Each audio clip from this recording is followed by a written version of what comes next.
Ako daw yung dahilan kung bakit naghiwalay si Boy Tapang and si Cherry White.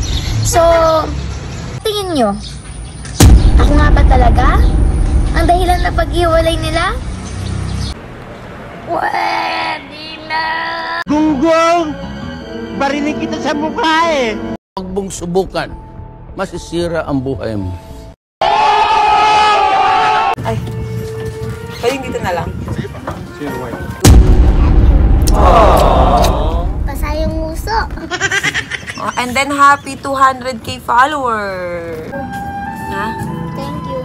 Thank you. You're welcome. O ano? Game? Hindi, game. Paano ka ba? Kinakabahan. O game? Gago! Huwag mong subukan, masisira ang buhay mo.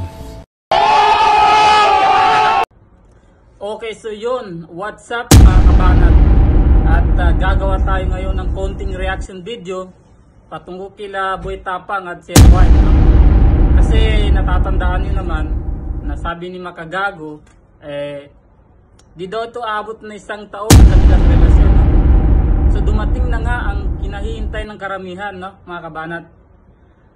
Kasi nakita ko sa si Boy Tapang nag-my day, no?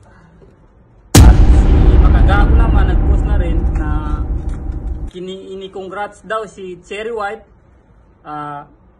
dahil umabot na daw ng 7 million ng kanyang followers dahil sa panggagamit niya kay Boy Tapang, no?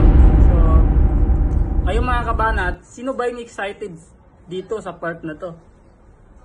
Kasi sa tingin ko mga kabanat, halos lahat tayo dito excited sa part na to kasi ang dami rin ng babati ko sa kanila noon pa, di ba? Kasi alam naman nilang lahat na ito ay puro lokohan, no? Walang katotohanan ng relasyon nila. Parang ano, sila Pacboy, di ba? Dati. Walang katotohanan yun. So, ngayon nagsalita ulit si Honey, no? Ako daw yung dahilan kung bakit naghiwalay si Boy Tapang and si Cherry White. So, tingin nyo, ako nga ba talaga ang dahilan na paghiwalay nila? Siya daw kasi yung nasisi kung bakit naghiwalay sila Boy Tapang at Cherry White, no? Kung naghiwalay sila, di naman natin masisisi sa ibang tao yun. Kasi di mo hawak yung isip ng bawat isang tao. Sila mismo yung nakakalam sa kanilang sarili kung totoo talaga yung kanilang relasyon, mga kabanat, no? So ito kasi si Cherry White, alam naman natin lahat na hindi magmamahal ng totoo yan. Diba? Kasi ang iniisip lang yan, content lang for the views, di ba? Dati views ni followers ni Cherry White 4.3 million lang. Ngayon nasa 7 million na, mga ganun, something. Kasi mga kabanat, kung napapanood nyo dati yung vlog ni Cherry White nung nung Valentine's Day, hindi niya kasama si Boy Tapang nun, kasama niya yung pamilya niya, yung anak ni Cherry White, si Bibi White. Kasi doon pa lang nagsisimula na marami ng hak-hakan. Ay, pwedeng dito na lang. Love you.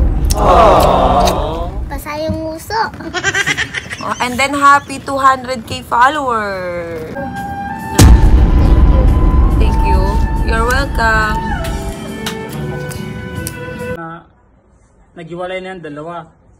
Marami kasing naging issue patungkol kay Cherry White pati sa kapatid ni Tapang. Kasi pinainom doon ng tuba. Which is na bata yun. Di ba? Mali kasi yung ganon. O ano? Game? Hindi, okay.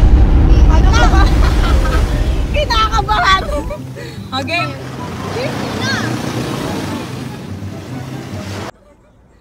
Alam naman natin yung Cherry White, ang dami ng pinagdaanan ng tao. So at least na may nabasa ng reaction video dito mga kabanat. So hanggang dito lang.